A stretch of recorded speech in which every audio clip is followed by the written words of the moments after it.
Shalom. First and foremost, I want to give all praises, honor, and glory to Yahweh, Bahasham Yahweh Shai, Bahasham Ruach Kodash. Double honors to the elders and the apostles of Great Millstone, and peace and blessings to the elect. And today we're going to go into the book of 2 Chronicles, the 26th chapter. As we saw in the 25th chapter, the reign of Amaziah, who was the, he started off right, like doing some good things, and at the end, right, as we saw in refusing to heed the reproof of the Lord by way of the prophets, he ended up being put to death, right, via a conspiracy, where they found him in Lachish, and then they took him out. So here we see after Amaziah, Uzziah, his son, succeeds him. And so this leads us into 2 Chronicles chapter 26. Then all the people of Judah took Uzziah, who was 16 years old, and made him king in the room of his father Amaziah. He built Eloth and restored it to Judah. After that, the king slept with his fathers. 16 years old was Uzziah when he began to reign, and he reigned 52 years in Jerusalem. His mother's name also was Jecoliah of Jerusalem. And obviously, we know there was more to his life than just building this, but this was really to say this is one of the things he did before dying. So we know he reigns for some time here, right? Started reigning young, but he reigns for some time, for a good period of time. What's that, 52 years? And he did that which was right in the sight of the Lord Yahweh, according to all that his father Amaziah did, right? Meaning the right things that Amaziah did. And he sought God in the days of Zechariah, who had understanding in the visions of God. And as long as he sought the Lord Yahweh, God made him to prosper. And he went forth and warred against the Philistines, and brake down the wall of Gath, and the wall of Jabneh, and the wall of Ashdod, and built cities about Ashdod and among the Philistines. And so by taking this territory, he would set up, what would be like garrisons, right, to have control and maintain control over the land. Because what happens if you go into a land?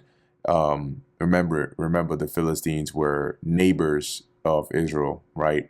So if you go into a land there and you take it over and then you just leave, obviously they're going to rebuild the land and take it back. So that's why oftentimes garrisons would be left in those areas, and garrisons were like, stations where you would have troops of the conqueror over there to maintain control. Verse 7, and God helped him against the Philistines and against the Arabians that dwelt in Gurbaal and the Mehunims. And the Ammonites gave gifts to Uzziah, and his name spread abroad even to the entering in of Egypt, for he strengthened himself exceedingly. So the Lord really raised up Uzziah, right? He was known all throughout the land, right? The entering in of Egypt, meaning all the way down to the border of Egypt. Everybody knew about Uzziah. Now, the gifts that the Ammonites gave Uzziah, this wasn't like, hey, I bought you a Christmas present, I hope you really like it. These gifts were tributes, right? They were paying tribute to Uzziah. More, and strengthening himself, meaning his reign, right? His reign, his rulership was really fortified, at this point in time. Verse 9, moreover, Uzziah built towers in Jerusalem at the corner gate and at the valley gate and at the turning of the wall, and fortified them. Also he built towers in the desert and digged many wells, for he had much cattle, both in the low country and in the plains. And this added to his riches, right? Because riches is more than just paper and Benjamins, right, as they call them. You have gold, you have silver, but you also have land, right? You also have cattle, you also have servants. All these constitute into riches. So by having all this cattle here, you obviously need to preserve them as well. Hence the digging of wells, because underneath the land is water, and the deeper you dig, right, certain parts of land are not as deep, right, and then so the deeper you dig, eventually you'll strike a point where water will start to gush out, and then you build a well around it. So as it says here, there we go. It says here, husbandmen also and vine dressers in the mountains and in Carmel, for he loved husbandry. Which is, husbandry is like farming is a light term to put it, but like you plant, right? You dig up the earth, right? You break up the earth, you plant different flowers, different fruits, different trees. You don't plant the fruits, you plant the seeds, but you get the point, all right? And if we were to look in here, take a look here at husbandry. So right, it says ground, land, ground as general, tilled, yielding sustenance. Right, so you till the earth, you take care of the ground, you plant things. That's what pretty much farmers do. But some people are into that stuff, right? Where we at? Verse 11. Moreover, Uzziah had an host of fighting men that went out to war by bands. So he had a nice, professionally well-trained army, and they were like how you had the Greeks and the Romans, and they were split up like they're different. They had centurions, right, which you would have groups of hundreds, and you would have a leader or a captain over them. So bands are a group, a certain amount, according to the number of their account, by the hand of Jael, the scribe, and Maaseiah, the ruler, under the hand of Hananiah, one of the king's captains, and the ruler here being an officer or an official. So they basically orchestrated and arranged the ordering, the breaking up of the bands and so on. The whole number of the chief of the fathers of the mighty men of valor were 2,600. So you had about 2,600 captains, right, or chiefs as they put them here, over the rest of the army. And under their hand was an army 300,000 and 7,500. So that's 307,500. Keeping in mind the and in arithmetic represents summation, so you're adding. It says here that made war with mighty power to help the king against the enemy. And the war with mighty power here, meaning when they made war, they were powerful. So when they made war, they would often overcome the enemy. And so Uzziah relied on them to conquer, right? And Uzziah prepared for them throughout all the hosts shields and spears and helmets and harbigons. And the harbigons, when you look it up, it's mainly like armor, right? Some like mail and armor and stuff. And bows and slings to cast stones. And he made in Jerusalem engines, and these are devices, and you'll see for what purpose here. Invented by cunning men to be on the towers and upon the bulwarks, to shoot arrows and great stones withal. So you can imagine certain fortresses, right? If you've ever watched Game of Thrones, for example, you'll notice that like the wall, you have certain fortresses, right? And even other areas that are fortified. And on the top, you have soldiers. Now today you have like snipers with guns. Back then you had those like super, super huge, they look like cannons, but they don't shoot cannonballs. They shoot arrows. So it's like a giant crossbow. And it might even shoot spears. I think in Game of Thrones, they built something like that to fight against the dragons, right? So let's see, Game of Thrones, dragon, spear shooter. Let's see if we can see something like, there you go. There you go. This looks right about it. And so you can see this isn't like, this is using like mechanical energy, right? And so here they load it up. They built it. This would be a device, right? And it would be built by intelligent individuals, and they can launch, those spears or those arrows and so on. So you can probably imagine something similar, right? Typically they have these on like fortresses or at the top of somewhere.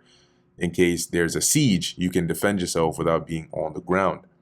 And likewise, they have similar, let's see, cannons of the ancient world.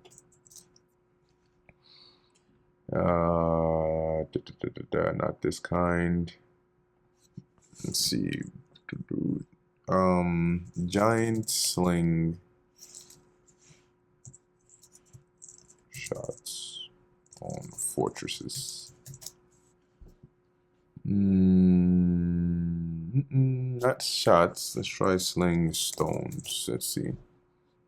Can they at least get the message here?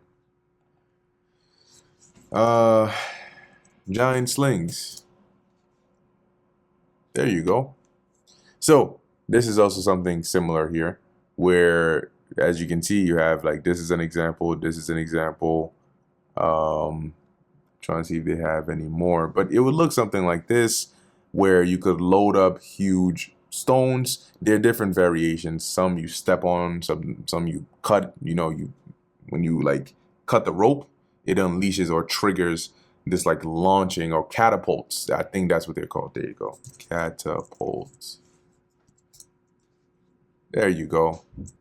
That's what I was looking for. Catapults, and they can launch huge stones and boulders and so on.